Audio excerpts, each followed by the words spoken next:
again, I'm dealing with people in the fall and they're like, yeah, well, I'm not in a rush to buy. And prices are down. And then it comes to the spring Yeah. and they're like, John, okay, we're going to buy before April. I'm like, you could have just bought for like 50 grand, like less, like Less. 2 months ago.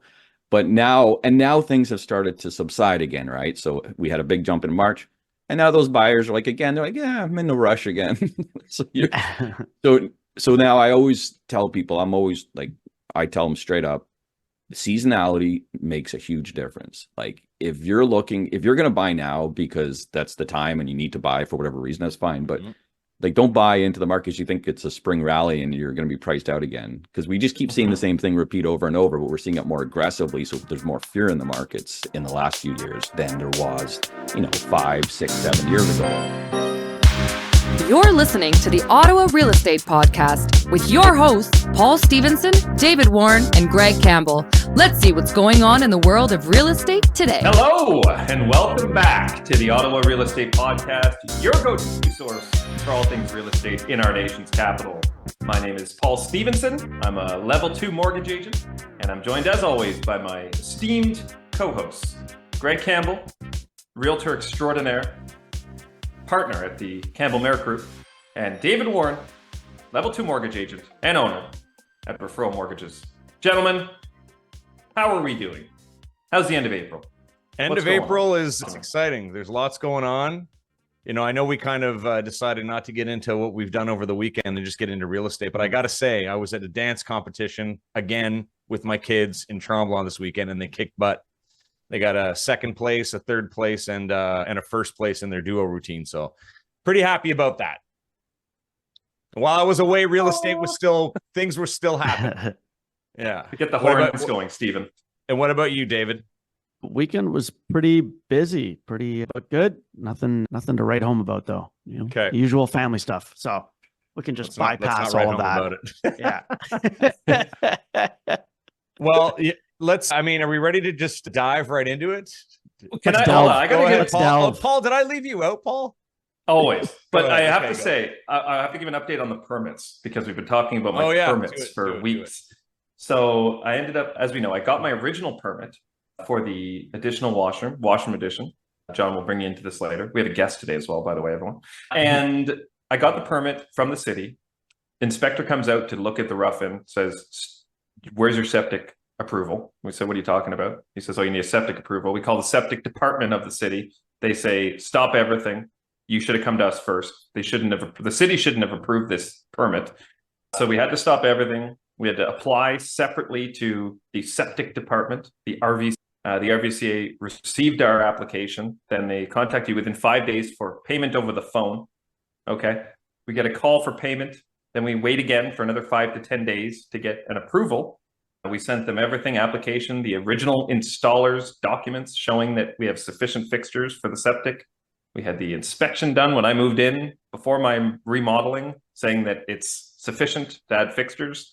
So we already basically were waiting for them to tell us what we already knew. And we got it Friday. So 7 business days after applying, we got the septic approval, and we're ready to finish up our powder room. Finally, 15 days later for permits. Yeah, I'm sure we could talk about permits for a while here, I think. All right. Yeah. Let's bring in our guest. I'm super excited to have our next guest on the show, John Flynn. A lot of our viewers have, you've been commenting that you'd like to have John on our show for a while just because you love his content. He's on YouTube and he's on Twitter very aggressively, or X, I should say, at John Flynn RE Stats on Twitter. I follow him religiously. He is the broker of record of Flynn Real Estate in the Niagara region. And John, welcome to the show. Why don't you tell everybody a bit about yourself? Yeah, thanks for having me on. John Flynn. I'm just an average realtor here in the Niagara region. And I like to give my opinion on the real estate market. And I focus on, home ownership with end users and families and affordability. And I'm pretty outspoken about things, I guess, because I can be. I'm just laughing when we were talking about your permits there, because in Niagara, we get these conditions and offers sometimes saying that any work was done with permits and stuff. Yes. And we laugh and we say, what's a permit? Like, nobody gets permits around here. Well, yeah, and I just went through it on a deal too, where the buyers wanted a permit for the deck. They didn't need a permit for the deck because it wasn't attached to the house and it was below 2 feet. And it became this big ordeal. We had to get all the paperwork and make sure that they understood that legally they didn't need a permit.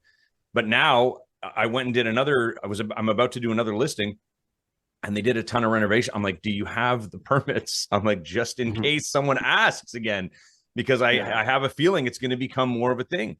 Now we push back. I think it's also now, because we were talking about, homes are sitting a little longer than they were previously. So buyers are being a little more analytical. Cautious. They're putting in more conditions, they're more cautious. Greg, we've talked about people putting in offers and then just walking away, like just doing their inspection and be like, yeah, no, we're not interested. Just walking away from deals. Like, it's seems to be happening more often. Yeah. So I think that probably plays into it as well. They're just being over analytical. Like, well, what about the permits? Right? Like, just trying to find something a way out. Are you seeing that, John? Are you seeing a lot of people just kind of walking away from deals lately? So yeah, what I've seen in the last week, and I posted this on my X, was we had offers come in that, first offer comes in, regular negotiation, price, we sign back, and the buyers both walk, two of them within like a day or two of each other. So yeah, the buyers are they're being a lot more picky because they can be, and this is long overdue, right? It's time the buyers had a little control. They don't have all the control, but they still have a little bit in certain markets. I posted last night, there was a bank sale that my buyers had an offer in on 2 weeks ago, and it was $550,000. I won't disclose the address, I'm not allowed to, but it was $550,000. And now it wasn't a big bank. It was one of the smaller lending institutions or semi-private ones. I forget who it was. But I told them, I said, usually the banks have a process. When you go in and you give an offer, you have to be within 5%, or they just won't sell it. And they'll wait 60 days and they'll drop it. They're very systematic in the way they sell. So I said, you can go in $100,000 less and they'll just come back at whatever price. So anyway, they submit the offer. They at 130 under asking, and another offer gets submitted. And I'm like, well, they're not even going to change their price because they don't care, right? They're like, screw them, right? The other offer, we just looked, the other offer won, and it was 80,000 under asking price. So we have two competing offers, and on this, and the house wasn't that overpriced. Like, it was probably worth, $500,000 any day for a duplex. But the buyers are getting some of that power back now to negotiate, right? Definitely. And sorry, go ahead, Dave. No, I was going to say, I think in a case like that, banks, there's an increase in defaults right now. And I think a lot of the banks, especially the smaller ones, don't want to be carrying those, especially investment properties where you got tenants and the potential for issues as a, bank being a landlord. Those are properties they definitely want to unload. So it could be that they had the threshold of where that mortgage is to be able to kind of take that hit on the price point. But definitely interesting that they dropped that much, to be honest, or accepted that low. And what I saw between like now and last time is like a lot. It seems like last time, and I say last time, I'm talking about the cycles.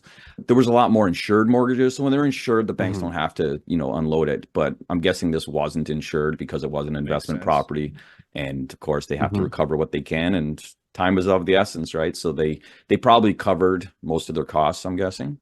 But it's hard to say how much is owing on properties because, people refinance, especially investors, right? They'll just keep sucking equity out to buy more and leverage more properties. So the world of leveraging that we've been living in.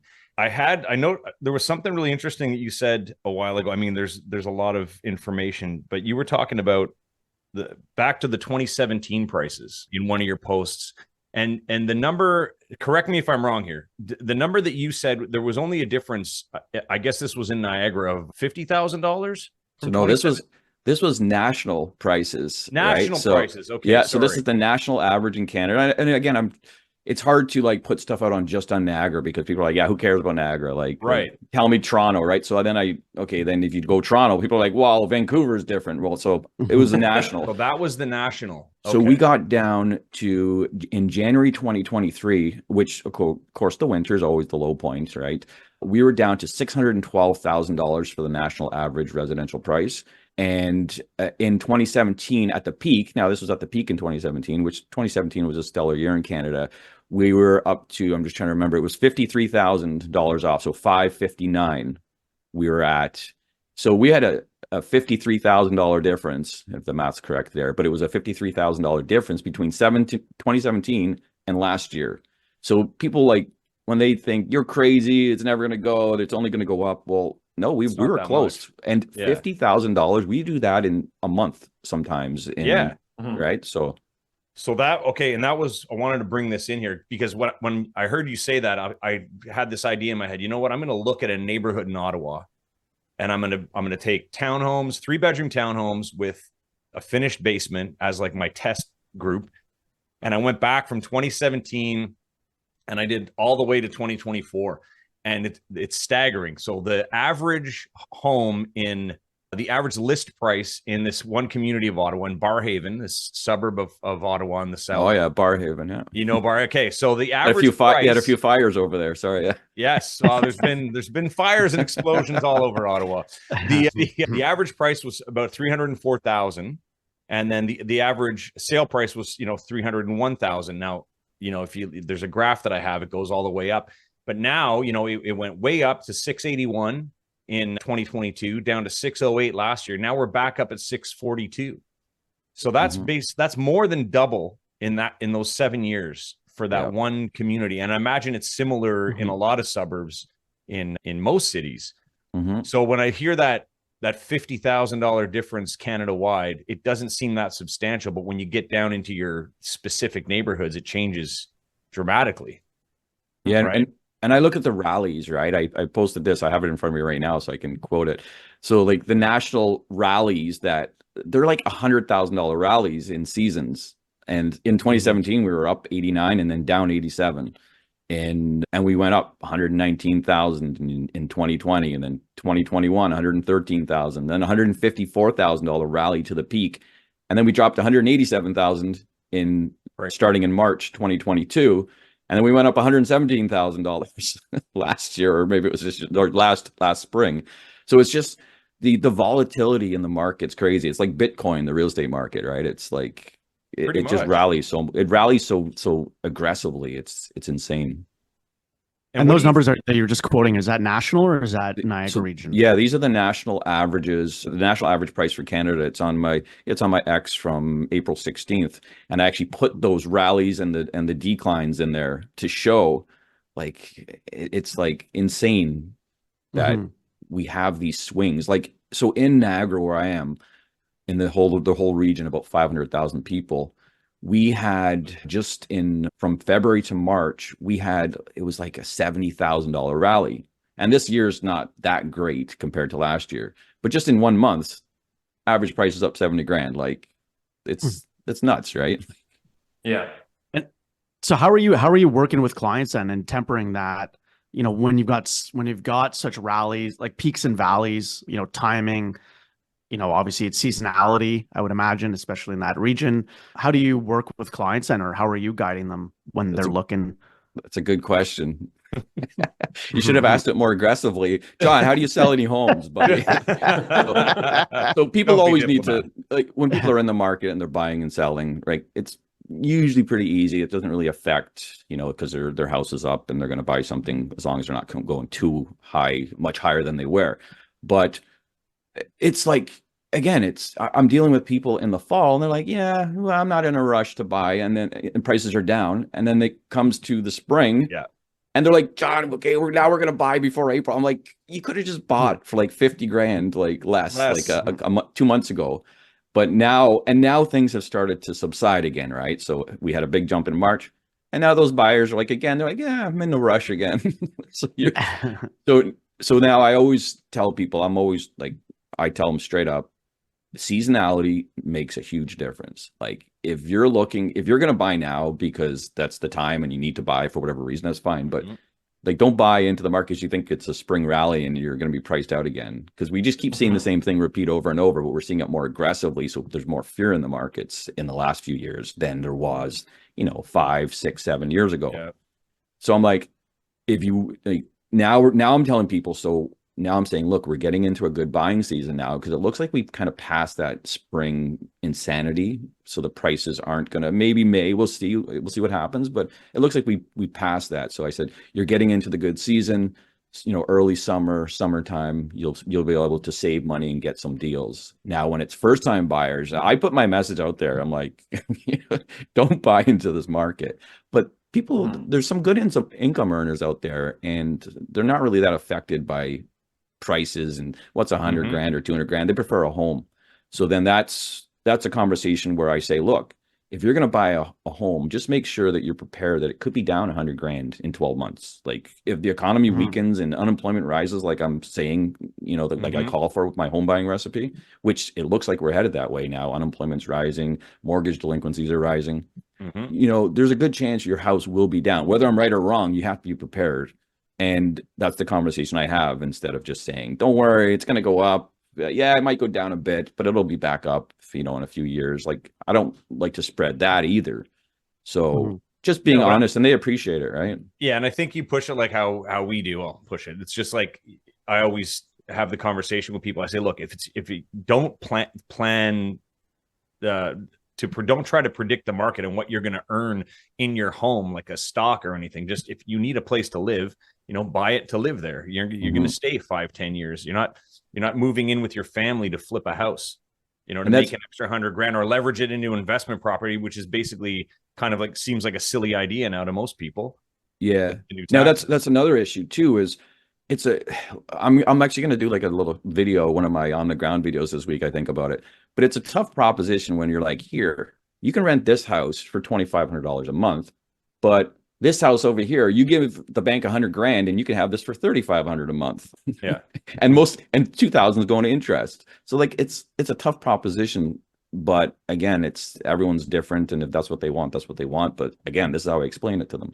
And they're like, yeah, no, we're sick of renting and we want to buy. And, as long as you're out there and, I'm not a salesperson. I'm a customer service person. I want to do what's best for the client. And I guess fully informing them is what's best. And there's realtors get a bad name. And I want to say, like, I know so many good realtors and they feel exactly like, and a lot of you guys would have similar thoughts to me, not all of them, obviously, but they don't want to go out there and say what I say because, they got to make a living and it might look bad for their sellers too. They're more worried about the seller clients. Like, how are they going to hire you? And you're like, the market's going to go down. And I know. Are you thinking of buying or selling a residential property? Relationships are at the heart of every real estate transaction. At Geltin Poirier Avocat Lawyers, we love to bring residential buyers, sellers, agents, lenders, mortgage brokers, and the law together to close the deal for you. For an effortless client experience that opens doors, call us at 613-744-4488 or visit our website at geltinpoirierlaw.ca. Let's get to the heart of your deal. Man, and so let me ask you this. I'm sure this happens to you occasionally. I had two that happened earlier in the year. I went in to see the property. I knew I was up against another agent. In most cases, I'll generally get the listing, but lately I found I'm very honest. And I'll be like, listen, I can't sell your house for that price. I said, maybe this. I go, that's me pushing it. And that's me speaking to you as a professional and as like a friend or, through a referral. And anyways, and both of these properties are still sitting. And now they're listed at less than what I suggested they list at, 2-3 months ago, which would have sold for sure. And then they'd be moving into the new home, which they're closing on now already. So now they're in this position where they're going to have to liquidate. So do you kind of speak the same way to people? Like you don't take on something that that you can't deliver? Well, yeah, I'm a numbers guy, right? And everyone always wants that listing. And, usually though, it's almost better in this market, especially when it's kind of changing, or it changes season to season. But it's better to be second or third in. Like they're going to be like, oh, we should just called you in the first place. But it's kind of like a blessing sometimes. Yeah. But sometimes they do want to deal with you and they want to go high. And I'm like, look, if you want to go high priced, we got to have a discussion in like 2 weeks. If I don't see it's going the right way, we're going to have a talk. And that's the way it is. Like, yeah, they have to be. And sometimes they're just not realistic and whatever. And you just have to go through the paces, just like buyers, you got to go through the paces with them. I don't blame them for not trusting everything someone else says, especially some commission-based person. Like, sure, that's fine. But yeah, with listings, I've seen a few where I'm better. I've come in second. and or like after the fact, and then it's like an easy sale because they're already beat down and they're like realized what the market has told them. So that's right. I think a lot of people forget what prices, like people that aren't, they're coming up to sell their property. All they think back to is what their neighbor sold for in 2022.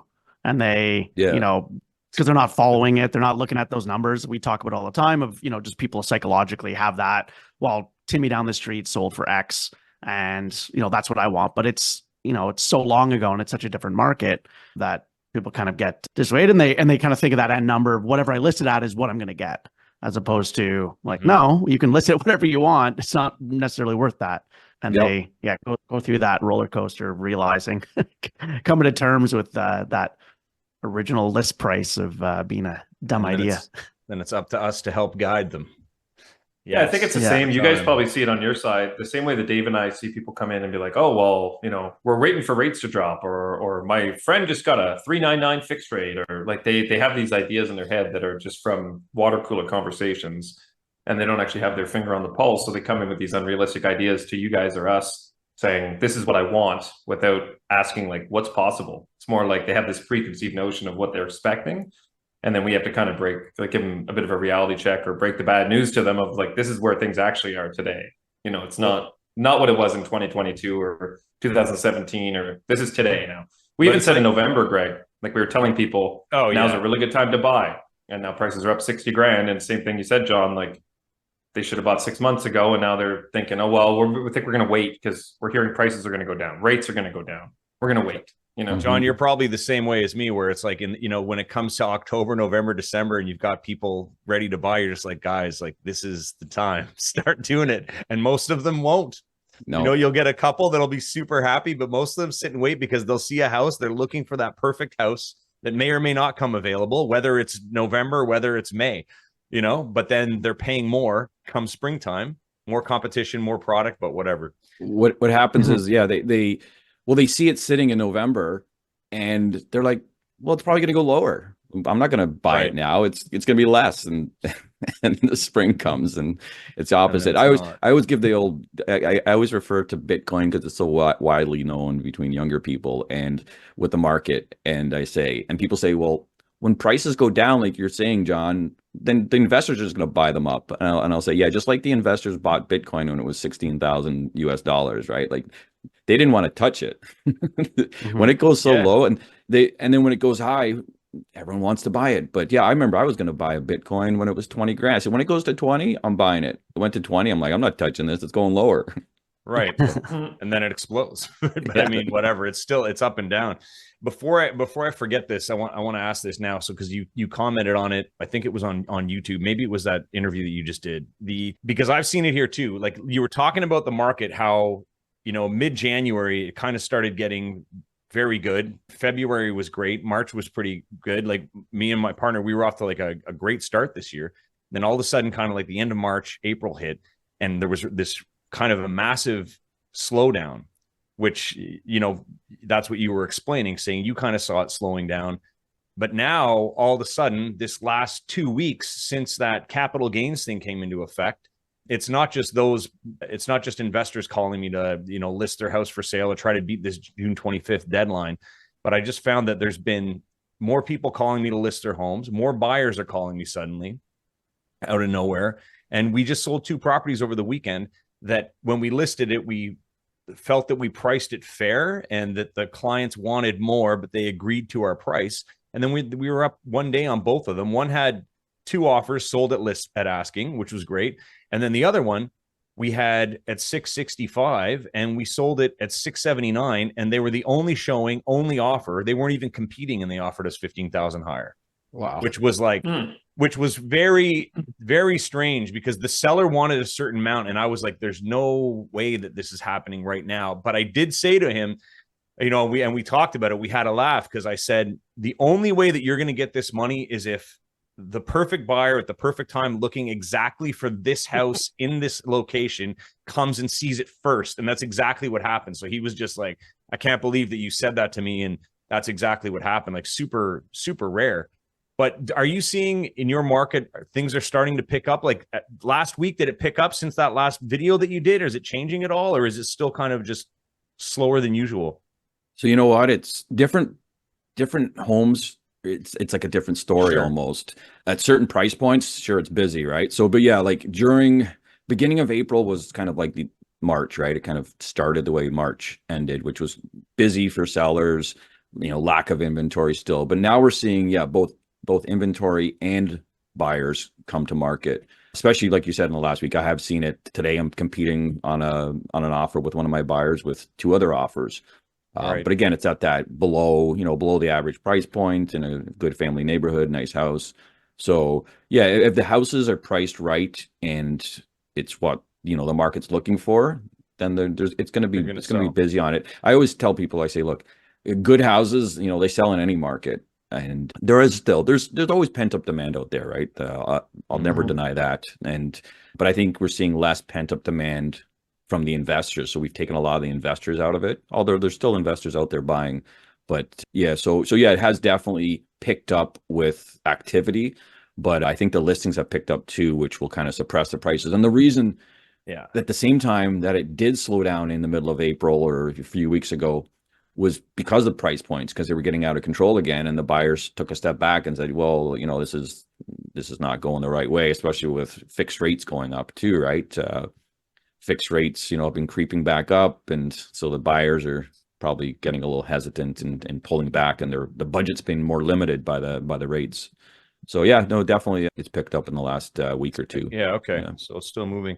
Okay, I want to get into I've heard Steve Saretsky talk about it the most, just like the building the builds that are supposed to happen over the next couple of years that the government so graciously offered Canadian citizens.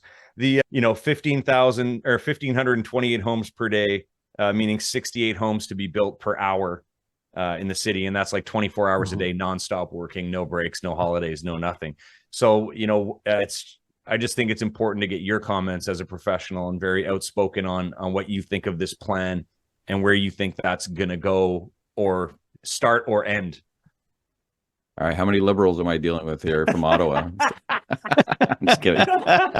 So, you know what? So many people from Ottawa have commented on my videos, like in the past when I do the statistics across the country, and sometimes Ottawa wouldn't be ready depending on the time of the month because I don't have access to it, which will change because it's going to be Prop TX. I don't know if you guys are in that. I heard about it. Yeah, but you guys are going to be part of the TREB system soon, which I'm part of too, but we have a different system in Niagara. But so with regards to the house build, like it's all politics, right? They cannot change the cycle. They recently tried to change one of these cycles. Now it was a natural cycle. I think, where was it, in Dubai with the rain? What happened? There was flooding in the streets.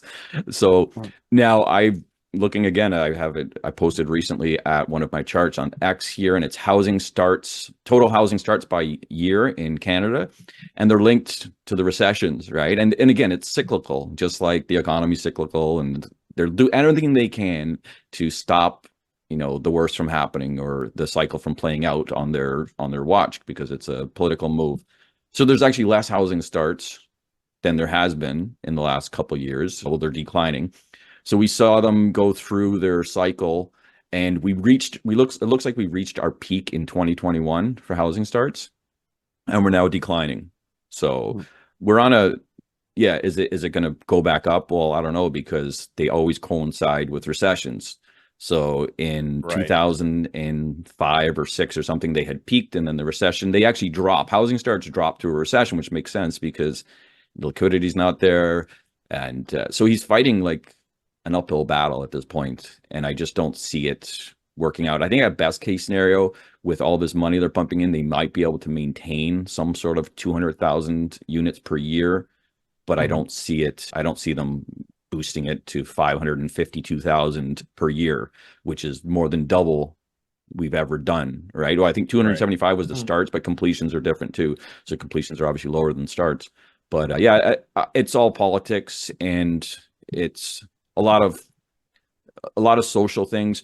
Now, the one thing that got me was the land, right? How they're unlocking the federal lands. And I think that land is a key part to the price, to the affordability. And of course, part of it, they don't actually say it, but they're talking about making homes more affordable. They say that part, but they don't say we need to lower house prices. So how do you make homes more affordable without manipulating the Bank of Canada's interest rate? Mhm. Well, you have to build them cheaper. And how do you build them cheaper? Well, you can't really construct them that much cheaper. But if you can get the land cheaper, that's a huge part of the price, especially around here. It's like 300,000 or 400,000 for a lot, and the Right. house construction costs $450. So they're on the right track there, but I just don't see them having enough land to unlock, or the municipalities, cooperating with them to give this land cheap enough to do it. Right? I don't see that plan playing out. But it's great intent, but too little, too late, in my opinion. Yeah, and I think a lot of buyers, the sentiment that I feel is that over the next few years, a lot of people are just going to kind of give up and say, like, I'm tired of just thinking about this. I'm tired of thinking about home ownership. I'm just going to find a good place to rent, and then I'm just going to invest into other things as opposed to buying a home. Or what could happen also is, if you believe this story, they're going to build affordable homes for the youth, for the young, because they're kind of targeting the young crowd because they've lost that vote, right? Mm-hmm. So if I'm a young person and I have to spend, $3,000 to $4,000 a month to buy a house after my parents have given me $100,000 or whatever, why? And they're promising affordable homes, and they're going to build them on top of Canada Post and wherever else. I'm just going to wait. Why would I buy now when the government's going to build me an affordable home, right? And then what does that affordable home look like then? You know what I mean? You wait 4 or 5 years. What does that affordable home look like? And is it do you actually own the land, or is that lease land? You know, so what I mean? What does it look like to be affordable? Now, what might happen is the housing market's going to slow down. Maybe we'll have a massive crash. Like, people don't like to ever think about a crash, and I understand why, but it's just part of the cycle. Like, it goes up and down, and 2022 wasn't a crash. That was just like the blow off top, right? We've been going sideways since then. But we'll probably go into a housing downturn, and then the government will say, look, we made houses more affordable, right? And who knows, right? But yeah, I don't think they can manipulate the cycle that much unless they're stuck between a rock and a hard place, because what are they going to do? Start printing money again and driving inflation? I don't see a way out. They have to let debt catch up, and people need to go through some hardships. You don't get to go on a credit card spending spree and then just get off the hook, right? You got to pay the piper at the end of the day. That's the way I was brought up, and I think that's the way the world works. I sent a picture to Greg yesterday. It was talking about how a country with 35 trillion in debt is telling us they're telling us about our credit scores. Well, you got to get your credit score up there, John. We'll tell you how to manage credit. Yeah. On the topic of no worries. I was just going to say, on the topic of housing starts, I mean, there's this stat from a housing start in history. The most amount of houses built was in 1974 at 257,000 homes. And our population was 23 million. Currently, we're 38 million, and we're building roughly around between 200 to 240,000 starts a year. There's absolutely no way that we can hit the numbers that we need to hit. We've never proven in history to be able to hit that.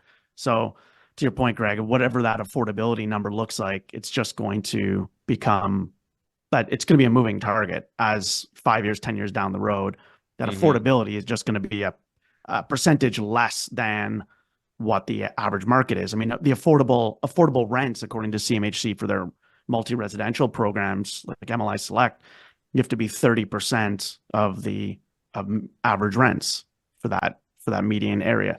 That's 30% less. So if in 10 years houses have doubled again, what's that? So affordable is 30% off that. Like, what's that affordable definition, to your point, look like? Exactly. What's affordable? Yeah, and there's so much stuff going on politically everywhere in the world too, right? How many people are coming to Canada? How many people are leaving Canada? It's totally unpredictable, and I just find these headlines are just insane at the perfect time, and people still buy into it, right? Yeah, I mean, I think also in most too, countries. I think life in general is evolving much faster than it ever has before. Like 5 years, from now is completely different than 5 years ago. Like where we're going to be in 5 years is way different than the progression we've had over the last 5 years. And same thing, 5 years after that, it'll be much faster. So I had a conversation right before we came on here. John, I apologize because I was talking on the phone while you were just sitting there waiting for someone to say hello. And the client was saying, oh, he had 2 years and 2 months left in his current term. And he's like, oh, I know for sure in 2 years rates are going to be lower. I said, well, hold on, let's just back this train up a second. Like, I'm a mortgage professional. I listen to economists and planners and all these people that have these great foresights of what's going to happen. And none of them can tell you definitively what's going to happen in 2 years from now. So like for you to tell me that everything, like for sure rates are going to be down in 2 years, like where are you getting this information from? Like what's making you think that this is what's going to happen? People just have this idea of where things are going to be in the future. And I'm not saying it's unrealistic, but they have no basis for their thoughts. It's really just based on what they hope is going to happen. We talked about that too with the rates. Everyone's like, oh, rates are going to come down. It's like, well, why do you think they're going to come down? Well, they have to. I can't afford my mortgage. It's like, well, that's not a reason for rates to come down. That's just wishful thinking, And I think like where people see, like I said, with the election coming up, with all these political chess pieces being moved around the board right now, to say where we're going to be in 2 years, 5 years, or 10 years from now is really, to me, it's like Narnia. Like I have absolutely no idea. Like where you look at 5 years ago, the world was a much different place. And I think in 5 years from now, it's going to be, again, a much different place where to even try to guess what the housing market's going to look like in 5 years from now is like a fool's game almost. What like the we don't world's know. going to look like in 5 years. Yeah. What kind of currency we'll be using in 5 years? Right. There you go. That's the big one. That's the big one. Yeah. Where are we headed with that? That's a whole other show. Yeah. That's a whole other conversation. Yeah, I want to step back into something here quickly. I was talking about where the rates are going to go or what real estate's going to look like. I remember working with a friend of mine in, I think it was 2019. And he was like, I'm not going to buy this townhouse at $400,000. He's like, they're not worth it. He's like, the market's going to crash. Rates are going to go down. I don't know. Rates are going to keep going up. Prices are going to come down. And then all of a sudden it changes, right? He's still renting, like he never bought anything.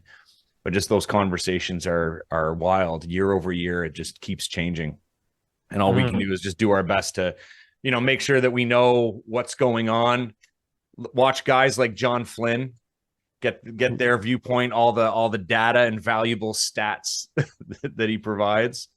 Yeah, is there anything else? I'm done. I'm done for now. John, is there anything that you have that you want to touch on here? I could go on for hours. Yeah, sure. But yeah, I think is there anything, you wanted to, I guess, finish off with? Because my brain is just like goes nonstop. Goes everywhere. Think about things. We touched on the basics there. I thought the only other comment I kind of had was, the new build starts. From what I understand, most of the new build starts right now are focused on rentals and not single family homes, right? So yes. What do you know about that? That's a good point. So I looked at the housing plan and they have it in 3 sections. I was reading the first section or maybe it was the second section. I can't remember, but most of the building is geared towards building rental units and density, right? It's our detached homes, single family detached are like the lowest in history right now. So the focus, and again, it's because of the cost of land and the cost of build, which will change as the market slows.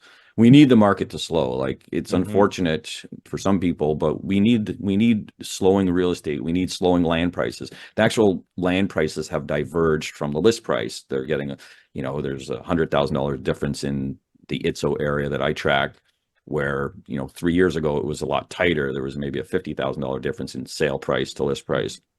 So again, I think it's just that until land prices and until we have an economic downturn, we're not going to see these prices or affordability happen and the homes we want to be built but at the same time, we are lacking that affordable rental inventory. And because it was replaced by speculative condo purchases. So instead of building rental properties, they're like, here, we're going to do pre-construction condo sales and let investors eat them up and drive up the prices. And that's the issue when they weren't building these rental properties. So again, we need them, but if it's the government's involved, this is what you're going to get. And so it may be a few years before you see the detached market come back with housing starts, in my opinion. And with the new starts, being mostly rentals, hopefully they'll be filled. There's another comment that you made just about all the vacant homes across Ontario. Over 75,000 newly listed vacant homes. Yeah, just this Ontario year. boards. Like, that's outrageous to me. Yeah. And that was, and again, it's because so a lot of the times I track these statistics to kind of see how much investors have affected the market. I know, like, investors and speculators, and I don't want to, again, I don't like to paint all investors because we need investors, of course, but the quasi investors or speculators, I kind of group them together, where they just, they bought up all the inventory. We had a demand issue for many years, not so much a supply issue. Now, with 1 million people coming into the country every year, of course, there's going to be supply issues, but we didn't have that before, in my opinion. We had a demand issue. And again, so I try to track this. How do we find like this stuff? Well, we see an increase in listings over the last 10 years with tenant occupied listings, vacant listings. Of course, now this year we're at record highs for the last 10 years. And our stats only go back so far for these kinds of things. So I'd like to go back 30 years, but obviously we can't. Even the national data goes back like 16 or 17 years only. So yeah, we are seeing these investors, and the investors are the key. I did like charts on this. The investors are the ones that are going to they're going to take the supply away from the market, and they're going to bring it back when they have to switch and flip and sell these things. So it's good that we're seeing these vacant homes come to market, because that means investors are starting to unload them. Sure. So we're seeing record numbers of vacant homes. And if you look, those are new listings. If you look at all listings, which Toronto makes it too hard to get that data. That's why I did new listings only, because people go, why do you just choose new listings, John? Why didn't you choose all listings? Well, in ITSO, if I did choose all listings on market, that number is even higher. It's like 36% are vacant of all listings right now on ITSO. So yeah, so it's good that they're vacant for inventory, but bad for housing needs for people that, why are they vacant? These people should be living in these homes. And I'm sure it blows my mind, like, that all these vacancies, investor-owned properties, like, how much are these investors losing monthly just holding it? Or even if they do rent them out, how much are they losing? Like, I have a couple friends who are just, small time, they own a few, and they're losing like, thousands every month. Yeah, it's good. Sorry, good point. Yeah, go ahead. Sorry. No, I'm just saying, like, they're just like, how many people do you know in that same situation? And what are they thinking of doing? Like, are they holding on, or are they going to just unload them? So many people now, a lot of these investors bought them prior, so it doesn't matter. They've made so much money. So at certain points, it was better to leave them vacant, right? You're making more money with it vacant just by increasing in price. But there's many people out there right now. I was doing a deal I was representing a tenant a couple of weeks ago, and the owner wanted so much, and we didn't agree on the price. And the tenant was a AAA tenant. They're like, no, we're walking away. And the agent was like, look, she's paying $2,900 just for the mortgage, not even including property tax, and you're offering $2,700. She's already taking a loss. I said, well, why? And she just bought the house. I said, why would she buy a house knowing she's going to be cash flow negative? And the agent says, well, that's how all houses are now, John. They're all cash flow negative. And I'm like, who would buy a cash flow negative house unless you're speculating, right? So there's still speculation, and they only bought that house in January. It's the speculator for sure. And I think a lot of people that got caught in that last wave, before the rates just kind of went crazy, still buying new at the top price, because the builders kind of kept that, they extended that a bit.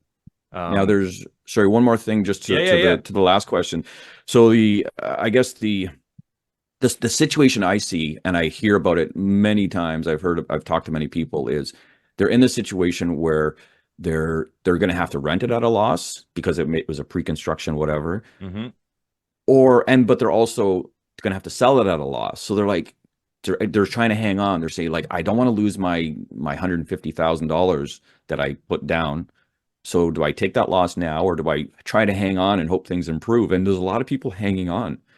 So they're hanging on, paying these monthly expenses, and then they're going to end up having to take that loss anyway, because they're literally hoping that the market will rebound, will come back and rebound in however long, like a year or however long it takes. But how long can you hold on for when you're negative? Some of these people are $3,000 like in the hole every month. Like, they have these condos in Toronto that they're paying over $6,000 for the mortgage and the fees, and they're renting it for $3,000. And how long are you going to do this? right? It's it's wild. That's a lot. Oh, doom and gloom, eh? Here we are on the Ottawa Real Estate Podcast. Let's keep it down. That's what people like it. That's what people don't read the news to feel happy. Right? Yeah. Oh man. But people say, actually, I don't really say you're a pessimist. I said I'm a realist, and cycles happen, and and the doom and gloom is, I would say, what's more doom and gloom? If I'm going to tell you house prices are going to be double next year, or house prices are going to be half of what they are next year, I think knowing that they're going to be double is doom and gloom for That's society. Scary. Right? Yeah. Oh, for society, as a whole, for sure. All right. Well, great, guys. Great insight. Anything else? Should we get in? Get it. Let's get into some mood Paul, boosts. are you going to do mood boost? We do mood boosts at the end of each show, John. We try to bring it back up, especially when we end off on such a doom and gloom. Sorry, guys. It's great. Well, before we do that, John, why don't you tell everyone where to find you on X, where they can find you online, just before most people check out before I say the jokes. So. Yeah, no problem. So as long as you're not trying to edit my thumbnails, you can find me on X, John Flynn RE Stats. You can go to my website, find me on YouTube. Actually, a lot of people like to watch me on YouTube also. And you just search John Flynn and you'll find me. I can't even remember the name. It's like John Flynn Real Estate or something. But yeah, you'll find me on there. And you could just search me online and find me anywhere. And if you're in the Niagara region looking for somebody to work with, I think John would be a great fit for the right people. Yeah. Okay, Paul, bring us up. All right. I got 3 today. Number 1, I ate a clock the other day, and as you can imagine, it was very time consuming.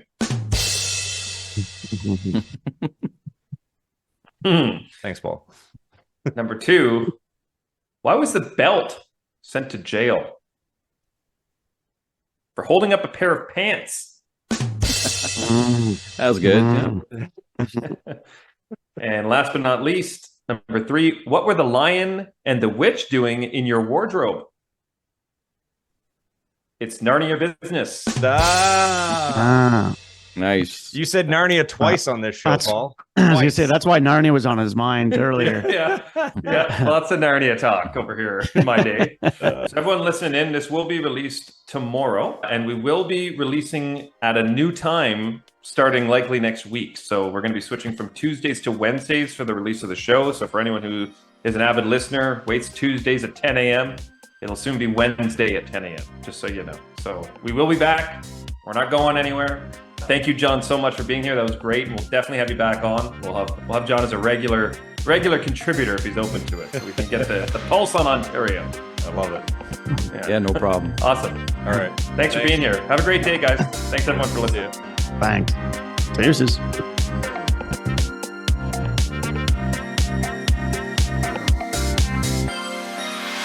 Thanks for tuning in, everyone. We hope you enjoyed today's episode. Please remember to like, share, comment, and subscribe because we'd really like that.